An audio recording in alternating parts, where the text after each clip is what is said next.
नमस्कार दोस्तों, आपका स्टडी एनालिसिस चैनल पे स्वागत है। और आज हम लोग बात करने वाले कि रशिया और यूक्रेन के बीच जो वॉर चल रहा है, ये क्या एक अचानक से हुआ इंसिडेंट है या फिर एक प्री प्लान्ड इवेंट्स था। जी हाँ दोस्तों, ये वॉर को होने में कई साल लग चुके हैं और इसका शुरुआत जो है वो 2007 या 2014 से ही चल रहा है, क्योंकि इस बीच कई सारे ऐसे महत्वपूर्ण कारण हुए थे जिसके कारण इसने एक वॉर की शक्ल ले ली है। जी हाँ दोस्तों, और एक वॉर के टाइम हम सबसे पहले चीज़ क्या देखते हैं कि उस दोनों देशों के पास कितनी ताकत है। और ये ताकत केवल मिलिट्री ही नहीं पर हर एंगल पे देखा जाता है कि दोनों में से कौन ज़्यादा सक्सेसफुल है, किसकी जीडीपी ज़्यादा अच्छी है, किसके पास ज़्यादा पॉपुलेशन है, ताकि ज़रूरत आने पर उसकी जनता भी उसका साथ दे सके। तो आइए हम लोग जानते हैं कि इस समय क्या चल रहा है। सबसे पहले आप देख सकते हैं कि रूस ने ऐसा हाल कर दिया है कि यूक्रेन के प्रेसिडेंट को भी आकर जो है यहाँ पर वॉर लड़ने की नौबत आ चुकी है। तो और डिफरेंट सिटीजन्स भी यहाँ पर ज्वाइन होते हुए जा रहे हैं। चलिए देखते हैं कि यहाँ पर सबसे पहले कि क्या क्या डिफरेंसेस हैं। जैसे कि देखा जा सकता है कि पॉपुलेशन में रशिया के पास 145 मिलियन लोग हैं और वहीं यूक्रेन के पास 44 मिलियन है। एंड रही बात जीडीपी की, तो 82.2 ट्रिलियन रशिया की है और वहीं यूक्रेन की 182 बिलियन है।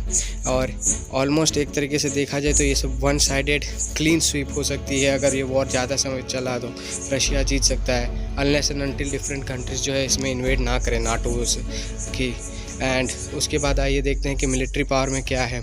तो देखा जा सकता है कि 9 लाख यहाँ पर आर्मी है हमारे पास रशिया के पास और वहीं 2 लाख के आसपास हैं यूक्रेन की। तभी तो ये कारण है कि यहाँ पर यूक्रेन में सिटीजन्स को भी ज्वाइन करनी पड़ रही है आर्मी। और यहाँ पर देख सकते हैं जहाँ तक अटैक हेलीकॉप्टर्स, फाइटर, टैंक्स, हर एक चीज़ में रशिया यूक्रेन से आगे। तो इसी के कारण हमें ये लग रहा है कि रशिया जो है इस वॉर को जीत सकती है आसानी से। पर ये देखना पड़ेगा कि वॉर स्टार्ट क्यों हुआ, क्या रीज़न था। और सबसे पहले ये बात कि क्यों यूक्रेन है, बाकी सब कंट्रीज़ भी हैं उसके आसपास, पर यूक्रेन पर ही क्यों अटैक हुआ। तो आइए जानते हैं कि इसके पीछे का क्या कारण है और इसमें किसका कितना बड़ा हाथ है।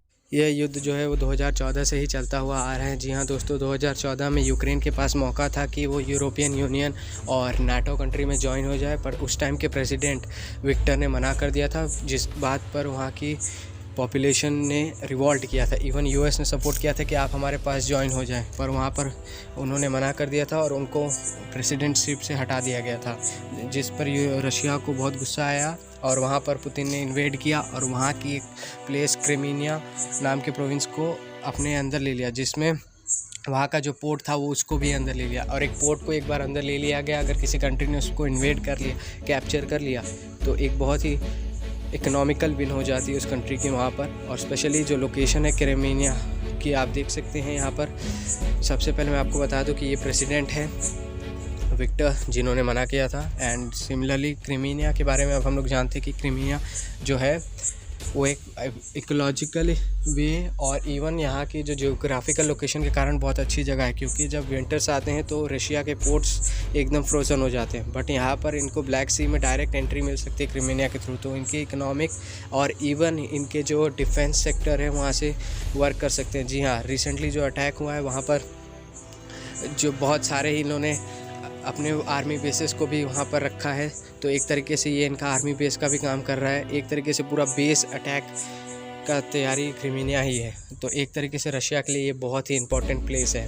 जी हाँ, बट आपने ये भी सोचा ही होगा कि अगर रशिया ने इतना कैप्चर किया तो क्रिमीनिया को ले लिया सा, बट यूक्रेन क्या शांत रहेगी। पर उन्होंने भी वापस अटैक किया, बट इसका कोई नतीजा नहीं निकला और लास्ट में शांति के लिए मिन्स्क ट्रीटी को साइन करना पड़ा। और बट ये ज़्यादा दिन चली नहीं और उसके बाद वापस से इसको ब्रोक कर दिया गया एंड उसके बाद जो है वापस मिन्स्क 2 नाम की एक ट्रीटी को साइन किया गया था, बट वो रिसेंटली ब्रोक हो गई 2021 के इंसिडेंट के कारण। मैं वो बताऊंगा आपको कि वो इंसिडेंट क्या था। उससे पहले मैं आपको ये बता दूं कि रशिया यूक्रेन को इतना क्यों चाहती, क्यों इतना नफ़रत एक तरीके से कहा जा सकता है, क्योंकि कारण ये है कि 2008 में ही इन्होंने नाटो ज्वाइन करने की बात कही थी। बोला था कि हम नाटो ज्वाइन करना चाहते हैं। इस बात पर रशियन प्रेसिडेंट जो है वो खुश नहीं थे। एंड उसके बाद आप देख सकते हैं कि जिस तरीके से उनके रिलेशंस भी हैं यूक्रेन के नाटो कंट्रीज़ के साथ, वो भी इफ़ेक्ट कर रही है यहाँ पर पुतिन को, और वो नहीं चाहते कि ये ज्वाइन हो जाए। एंड सिमिलरली मिन्स्क ट्रीटी को एक पर्टिकुलर पॉइंट पे आके एंड होना ही था, जिसका कारण 2021 की ये इंसिडेंट बनी।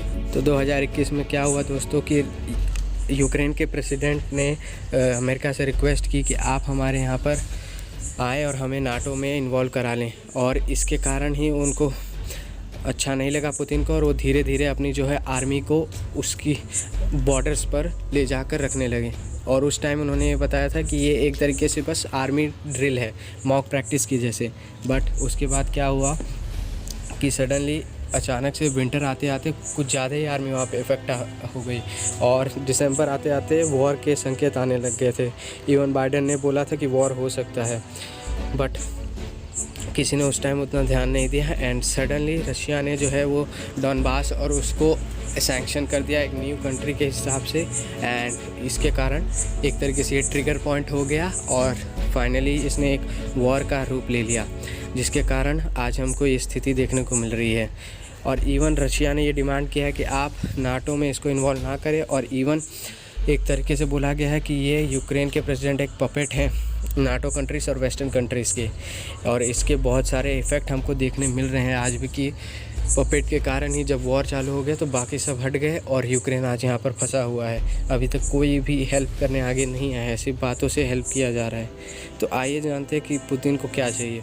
पुतिन को बस इतना चाहिए कि यूक्रेन को वहाँ पर इन्वॉल्व ना करा जाए, और नाटो कंट्री जो है वो ज़्यादा एक्सपांड ना करे। वो चाहते हैं कि जो चीज़ें पहले जैसी थी बस वैसी ही रह जाए। एक तरीके से कहा जाए तो बस ये वो चाहते हैं कि जो पहले जैसा था बस वैसा ही रहे, शांति जो पहले थी बस वो उस पर वापस आ जाए, ना ही कोई दूसरे में जाए ना ही कोई दूसरे में आए। तो दोस्तों यहीं तक थी ये वीडियो। आपको कैसी लगी ये वीडियो? अगर अच्छी लगी तो प्लीज़ इसे शेयर करना और चैनल को सब्सक्राइब करना। मिलते रहेंगे ऐसी ही एक नई और यूनिक वीडियो में। तब तक के लिए जय हिंद, जय Bharat, and thank you for watching this video.